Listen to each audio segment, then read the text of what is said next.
स्वामी विवेकानंद कहते हैं, उस बृहद पौराणिक ग्रंथ महाभारत में एक आख्यान है जिसमें कथानायक युधिष्ठिर से धर्म ने प्रश्न किया कि संसार में सबसे आश्चर्यकारक क्या है। युधिष्ठिर ने उत्तर दिया कि मनुष्य अपने जीवन भर प्रायः प्रति क्षण अपने चारों ओर सर्वत्र मृत्यु का ही दृश्य देखता है, तथापि उसे ऐसा दृढ़ और अटल विश्वास है कि मैं मृत्युहीन हूं। और मनुष्य जीवन में यह सचमुच अत्यंत आश्चर्यजनक है।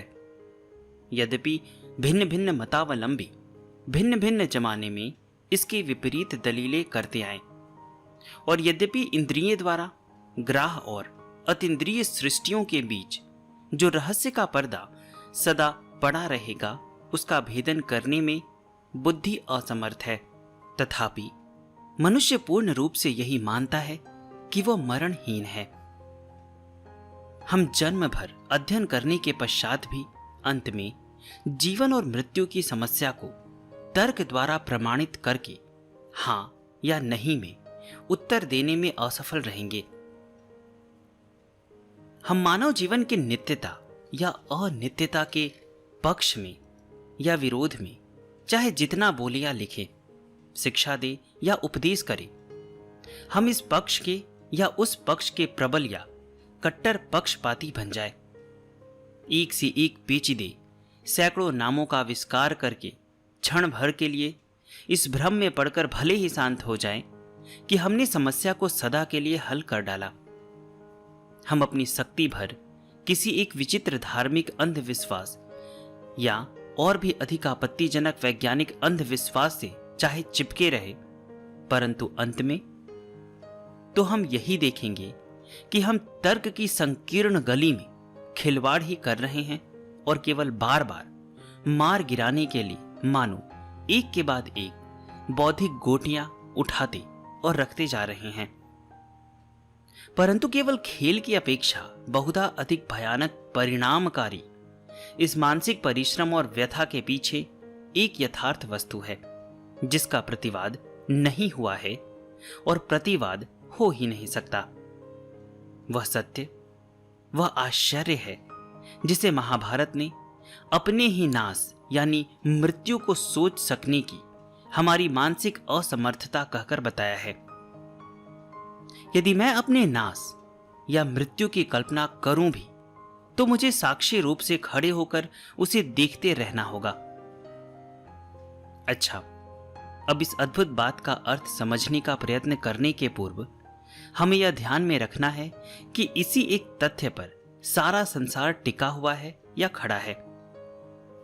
बाह्य जगत की नित्यता का अटूट संबंध अंतर जगत के नित्यता से है, और चाहे विश्व के विषय में वह सिद्धांत जिसमें एक को नित्य और दूसरे को अनित्य बताया गया है कितना ही युक्ति संगत क्यों ना दिखे, ऐसे सिद्धांत वाले को स्वयं ही अपने ही शरीर रूपी यंत्र में पता चल जाएगा कि ज्ञान पूर्वक किया हुआ एक भी ऐसा कार्य संभव नहीं है जिसमें कि आंतरिक और बाह्य संसार दोनों के नित्यता उस कार्य के प्रेरक कारणों का एक अंश न हो। यद्यपि यह बिल्कुल सच है कि जब मनुष्य का मन अपनी मर्यादा के परे पहुंच जाता है तब तो वह द्वंद्व को अखंड ऐक्य में परिणत हुआ देखता है। उस असीम सत्ता के इस ओर संपूर्ण बाह्य संसार अर्थात वह संसार जो हमारे अनुभव का विषय होता है, उसका अस्तित्व विषय के लिए है ऐसा ही जाना जाता है, या केवल ऐसा ही जाना जा सकता है। और यही कारण है कि हमें विषय के विनाश की कल्पना करने के पूर्व विषय के विनाश की कल्पना करनी होगी। यहां तक तो स्पष्ट है, परंतु कठिनाई अब इसके बाद होती है। साधारणतः मैं स्वयं अपने को देह के सिवाय और कुछ हूं ऐसा सोच नहीं सकता। मैं देह हूं यह भावना मेरी अपनी नित्यता की भावना के अंतर्गत है, परंतु देह तो स्पष्ट ही उसी तरह अनित्य है जैसे कि सदा परिवर्तनशील स्वभाव वाली समस्त प्रकृति। तब फिर यह नित्यता है कहां? हमारे जीवन में संबंध रखने वाली एक और अद्भुत वस्तु है जिसके बिना कौन जी सकेगा और कौन क्षण भर के लिए भी जीवन का सुख भोग सकेगा, और वह है स्वाधीनता की भावना। यही भावना हमें पग पग पर प्रेरित करती है, हमारे कार्यों को संभव बनाती है और हमारा एक दूसरे से परस्पर संबंध नियमित करती है। इतना ही नहीं, मानवीय जीवन रूपी वस्त्र का ताना और बाना यही है।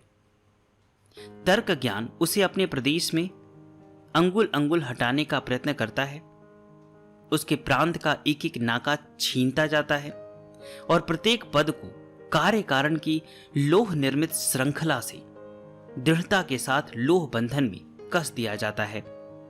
पर वह तो हमारे इन प्रयत्नों को देखकर हंसती है।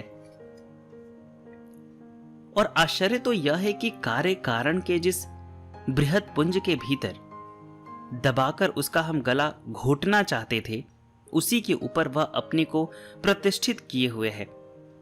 इसके विपरीत हो भी कैसे सकता है? असीम वस्तु के उच्चतर सामान्यीकरण यानी जनरलाइजेशन द्वारा ही सदैव ससीम वस्तु को समझा जा सकता है। बद्ध को मुक्त के द्वारा ही सकारण को अकारण द्वारा ही समझा सकते हैं। परंतु यहां भी पुनः वही कठिनाई है। मुक्त कौन है, शरीर या मन भी? क्या स्वाधीन है? यह तो स्पष्ट है कि वे भी नियम से उतने ही बद्ध हैं जितने कि संसार के और सब पदार्थ। अब तो समस्या इस दुविधा का रूप धारण कर लेती है, या तो सारी सृष्टि केवल सदा परिवर्तनशील वस्तुओं का ही सामुदायिक रूप है, उसके सिवाय और कुछ नहीं है, और वह कार्य कारण के नियम से ऐसी जकड़ी हुई है कि छूट नहीं सकती। उसमें से किसी अणु मात्र को भी स्वतंत्र अस्तित्व प्राप्त नहीं है, तथापि वह नित्यता और स्वतंत्रता का एक अमिट भ्रम आश्चर्यजनक रूप में उत्पन्न कर रही है। अथवा हम में और सृष्टि में कोई ऐसी वस्तु है जो नित्य और स्वतंत्र है, जिससे यह सिद्ध होता है कि मनुष्य के मन का यह मौलिक प्राकृतिक विश्वास भ्रम नहीं है। यह विज्ञान का काम है कि उच्चतर सामान्यीकरण द्वारा सभी घटनाओं को समझाए।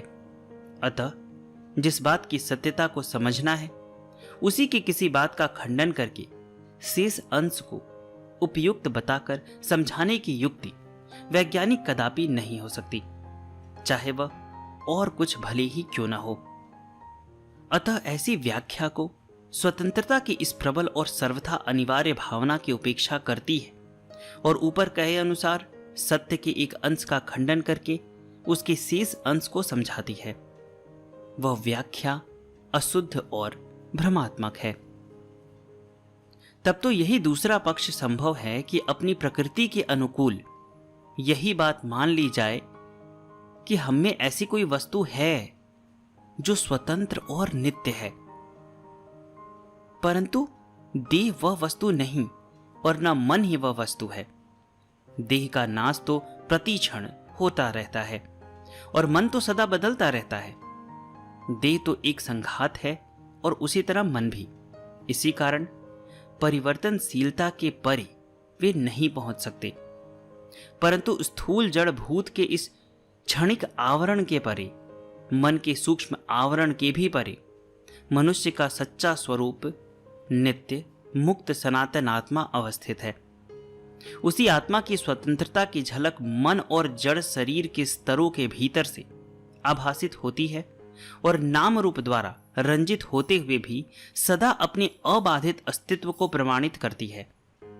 उसी की अमरत्व, उसी का आनंद स्वरूप, उसी की शांति और उसी का दिव्यत्व प्रकाशित हो रहा है, और अज्ञान के मोटे मोटे स्तरों के रहते हुए भी वह अपने अस्तित्व का अनुभव कराती रहती है। वही यथार्थ पुरुष है, निर्भय है, अमर है और स्वतंत्र है। अब स्वतंत्रता तो तभी संभव है जबकि कोई बाहरी शक्ति अपना प्रभाव न डाल सके, कोई परिवर्तन न कर सके। स्वतंत्रता उसी के लिए संभव है जो सभी बंधनों से परे हो, सभी नियमों से परे हो और कार्य कारण की श्रृंखला से भी परे हो। कहने का तात्पर्य यही है कि एक अवयव यानी पुरुष ही स्वतंत्र हो सकता है और उसी कारण अमर भी हो सकता है। यह पुरुष, यह आत्मा मनुष्य का यह यथार्थ स्वरूप मुक्त, अवयव, अविनाशी, सभी बंधनों से परे है और इसलिए वह न तो जन्म लेता न मरता है। मनुष्य की यह आत्मा नित्य, सनातन और जन्म मरण से रहित है।